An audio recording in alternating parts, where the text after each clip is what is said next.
जरी यदा कदाचित जेव्हा त्या जात्यामध्ये दाणे टाकले जातात, बाकीचे दाणे विचार करतात ह्या कुंट्याचं काम काय आहे, बसला एकट्यासारखा काहीच नाही, हालत नाही, डुलत नाही, चालत नाही, याचा काय उपयोग आहेत, काय उपयोग आहेत, म्हणून बाकीचे दाणे स्वैर इकडे तिकडे भटकतात. एखादा दाणा असा असतो तो म्हणतो नाही, हा कुंटा जरी एकटा असेल ना, एकटा बसलेला असेल ना, स्थिर असेल ना, आपण त्याच्याच पायाजवळ राहूया.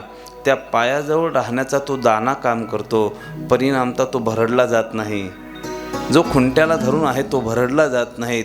खुंट्याचा परित्याग करून इकडे तिकडे स्वैर धावणारे दाणे काय होतात, भरडले जातात. नुसते भरडले जात नाहीत, त्यांचं पार पीठ पडतं.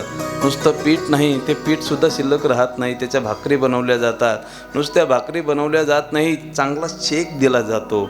बरोबर आहे ना? बरं, शेक दिल्यानंतर बिचारी म्हणतात बस झालं, आता बस झालं. बस झालं नाही, परत ताटात पडावं लागतं. ताटात पडल्यानंतर आत्ता तरी संघ आहेत ना, नाही, तुकडे केले जातात.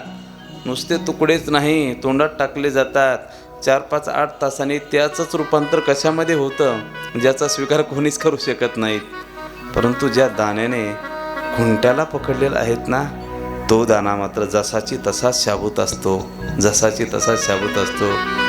कली, हा कली फक्त नामावर आधारित आहे.